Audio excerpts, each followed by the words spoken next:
Helltown, Cuyahoga Valley National Park. In 1974, the U.S. government forced an entire Ohio town to evacuate overnight. Houses were boarded up, roads led nowhere, and scrawled on one abandoned wall, "Now we know how the Indians felt." Boston Township, Ohio. Founded 1806. Thriving community for 168 years. Then the government came with one message: leave. Now. What they left behind became known as Helltown. And the legends?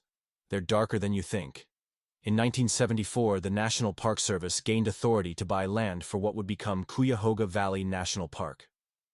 Residents were forced out in what can only be described as a mass evacuation. Houses were boarded up with "no trespassing" signs. The events were so tragic they were featured in the 1983 PBS documentary, For the Good of All. Hundreds of homes sat vacant, boarded up, slowly decaying. And that's when the stories began. The legends. A school bus allegedly filled with children was hijacked and abandoned in the woods. Locals reported hearing screams near the rusting bus. An abandoned church with boarded windows. Rumors claimed it was used for satanic rituals, with spirits haunting the basement. Stanford Road, now called the Road to Nowhere or Road to Hell. A dead end where drivers reported being chased by a mysterious hearse. That hearse.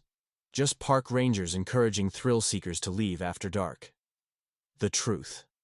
One legend claimed the buyout was due to a chemical spill. There's truth there. The crybaby dump, a Superfund site with 1,000 leaking paint drums, was acquired in 1985. But here's what's truly haunting.